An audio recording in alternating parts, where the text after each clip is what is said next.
ഏറുപമ്പരം കളിക്കേ. സ്വാമി നോക്കിക്കോ. എന്താ അത്ര ചിരിക്കാൻ? എടാ രാഘവ, നിന്റെ അച്ഛൻ വാർപ്പ് വട്ടം ചാടി കുട്ടിക്കരണം മറിഞ്ഞ് കടുകും കറിവേപ്പിലയും വീശി എറിഞ്ഞവനാ. എന്നിട്ട് അത് രണ്ടും ചെന്ന് വീണതോ പാൽപായസത്തില്. എന്നിട്ട് ആ സാധനം പായസമാക്കാൻ ഞാൻ പെട്ട കഷ്ടപ്പാട്. കഷ്ടപ്പാടിനെ പറ്റി ഒന്നും ചങ്ങുമ്മാൻ പറയണ്ട. ദേഹന്നപ്പരെ വന്നിരുന്ന് കട്ടൻ കാപ്പി അടിച്ച് ഗീർവാണം പറയാനല്ലാതെ ഭൂമിയിൽ കുമ്പിട്ട് പ്ലാവല എടുത്തിട്ടോ നിങ്ങള്? ഇല്ല. എന്താന്ന് ചോദിക്ക്. എന്താ? എടാ രാഘവ, ദഹന്നപ്പരയില് പണിയെടുത്തിട്ടുള്ള പാരമ്പര്യം ഞങ്ങൾക്കില്ല. ദേഹന്നപ്പര പണിയെടുത്തുള്ള പാരമ്പര്യം ഇല്ല. പക്ഷെ അച്ചി പറഞ്ഞ അടുക്കള കയറി അടുപ്പൂതും. ആര് പറഞ്ഞ? പെണ്ണുമ്പിള്ളേ, ഭാര്യ. വെളിച്ചെണ്ണ ഞാനെടുത്തേ. ഇപ്പൊ തന്നെയല്ലേ ഇയാൾക്കൊരു പാട്ട വെളിച്ചെണ്ണ എടുത്ത് കൊടുത്തത്. ഇയാളത് കുടിക്കുക.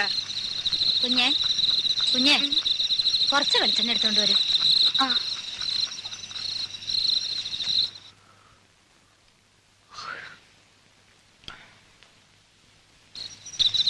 നീ ഒരു മാണിപ്പഴം എടുത്തേ. ഇത് നാളത്തേക്കുള്ളതാ. പാകം നോക്കാനടോ. എന്തിനാ? പഴത്തിന്റെ എരുവുമ്പുളി നോക്കാനാ?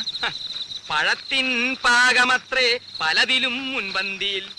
അങ്ങനെ ഒരു ചൊല്ലില്ലല്ലോ. അങ്ങനെ ഒരു ചൊല്ലുണ്ട്. അങ്ങനെ ഒരു ചൊല്ലില്ല. ഉണ്ട്. ഇല്ല. ഇല്ലെങ്കിൽ വേണ്ട. അപ്പൊ അങ്ങനെ ഒരെണ്ണം ഞാൻ ഉണ്ടാക്കി. നാളത്തെ തലമുറ അത് പാടി വെക്കട്ടോ. എന്നെ പെങ്ങളെ പറ്റിയാൻ വേണ്ടി പോന്നേക്കാ. മഹാകവി കുഞ്ഞുകുട്ടത്തമ്പരാല്ലേ? കുഞ്ഞുകുട്ടമ്പരാന്റെ ചേട്ടൻ ഞാൻ. കുട്ടി കുട്ടി എന്തിനാ ഉറക്കൊളിച്ചിരിക്കണേ? അകത്ത് പോയി കിടന്നോളൂ. അതെ, ഒന്ന് അമർത്തി ചിരവിക്കോളൂ. ചിരവിക്ക് വേദന ഒന്നും എടുക്കില്ല.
ഇത്തിരി നാരങ്ങക്കറി വിളമ്പ ഇവിടെ ആരുമില്ലേ?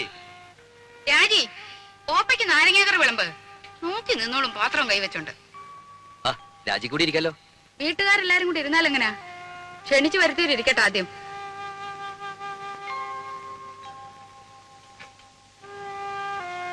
ഇത്തിരി സാമ്പാർ തരാൻ ഇവിടെ ആരുമില്ലേ? അപശകുനം. എന്ത് നല്ല കാര്യം നടക്കുമ്പോഴേ എന്തെങ്കിലും ഒന്ന് കാട്ടിക്കൂട്ടും.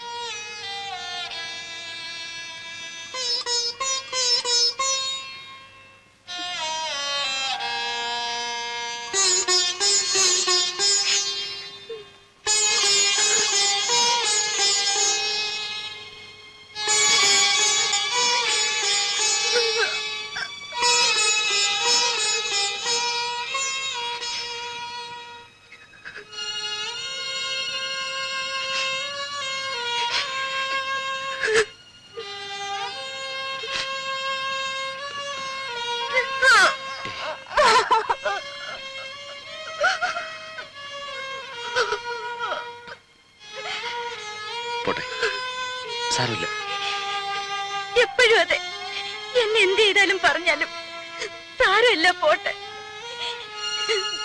തൊട്ടതിനും പിടിച്ചതിനും ഒക്കെ എന്തെല്ലാം സഹിക്കുന്നു. ഒരക്ഷരം ഇന്ന് വരെ പറഞ്ഞിട്ടുണ്ടോ? ഇപ്പൊ എല്ലാവരുടെയും മുമ്പേ വെച്ച് സാരമില്ല അമ്മയെ നിനക്കറിഞ്ഞൂടെ? ഉണ്ണിയേട്ടന് എപ്പോഴും ഒരു എക്സ്ക്യൂസ് ഉണ്ടാവും. മകൻ അമ്മയ്ക്ക് മാത്രം അവകാശപ്പെട്ടത്. ഇതിന് പൊസസീവ്നെസ് നല്ല പറയുക. ഞാൻ എന്ത് പഴിച്ചിട്ട? ഒരു ദിവസമെങ്കിലും സന്തോഷായിട്ട് എവിടെയെങ്കിലും.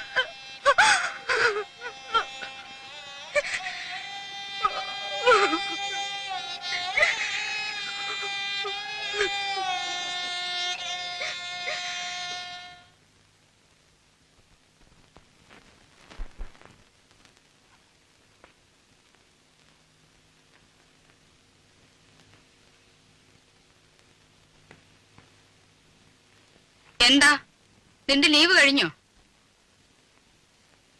എടാ നിന്നോടാ ചോദിച്ചത്, നിന്റെ ലീവ് കഴിഞ്ഞോന്ന്. ഇല്ല. പിന്നെന്തോന്നാ ഒരടുക്കും പെറുക്കും? ഒന്ന് പുറത്തു പോകേണ്ട കാര്യമുണ്ട്. അങ്ങനൊന്നും നേരത്തെ നീ ഇവിടെ പറയുന്നത് കേട്ടില്ലല്ലോ. ഇപ്പൊ തീരുമാനിച്ചാണെന്ന് വെച്ചോ? ഇപ്പഴെന്തോന്നും അങ്ങനെ ഒരു ഭൂതോദയം ഉണ്ടാവാൻ? 1-2 ദിവസം ഈ ചുറ്റുപാടിൽ നിന്ന് മാറിയിക്കണം തോന്നി. എന്ത് പറ്റി ചുറ്റുപാടിന്? എടാ മാറി നിൽക്കാൻ മാത്രം എന്തുണ്ടായെന്ന്? ഒന്നും പറയുന്നില്ലെന്ന് കരുതി എനിക്കൊന്നും മനസ്സിലാകുന്നില്ലെന്ന് നമ്മ വിചാരിക്കരുത്. വേണ്ട, ഞാൻ ഒന്നും പറയുന്നില്ല. പറയടാ, നീ എന്തോ മനസ്സിലായി നിനക്ക്? എടാ പറയാൻ. വന്ന ദിവസം പോലും ഞാൻ കാണുക അമ്മയ്ക്കെതിരെ രാജുവിടെ ശത്രുത. ശത്രുതയോ? എടാ തെറ്റ് കാണിച്ച ശാസിക്കും. അത് നീ ആയാലും അവളായാലും ഈ വീട്ടിൽ ആരായാലും ശരി. അതിന് ശത്രുത ആരാ പറഞ്ഞേ? അവള് പറഞ്ഞ് പഠിപ്പിച്ചാ നിന്നെ? ആരും പറഞ്ഞ് പഠിപ്പിക്കാതെ തിരിച്ചറിയാനുള്ള വിവരകരിക്കുണ്ട്. അവൾ എന്റെ ഭാര്യ. അവർക്ക് എന്തെങ്കിലും വിഷമം ഉണ്ടായി അതെനിക്ക് സഹിക്കാൻ പറ്റില്ല. ഓ, പേരെങ്ങുമില്ലാത്ത ഒരു ഭാര്യയും ഭർത്താവും. എടാ ആദ്യം നീ എന്റെ മോനാ, അത് കഴിഞ്ഞ അവള് നിന്റെ ഭാര്യയായത്. എന്ന് വെച്ച് ആട്ടുതുപ്പ് സഹിക്കുന്നതിന് അതിലൊക്കെ ഉണ്ട്. അത്ര സഹിക്കാൻ വേണ്ടി അച്ഛൻ വിളിച്ചോണ്ട് എവിടോട്ടെങ്കിലും ഇറങ്ങി പോടാ. അത് തന്നെ ചെയ്യാൻ പോകുന്നേ. എന്നാ പൊയ്ക്കോടാ. പിന്നെ ഈ പടി കയറരുത്. ഇങ്ങനെ എടുത്തിട്ട് പറ്റില്ല എന്ന് ഞാനങ്ങ് വിചാരിച്ചോളാം. ഓഹോ, എന്നാൽ ഇങ്ങനെ ഒരു വീടില്ലെന്ന് ഞാനും വിചാരിച്ചോളാം.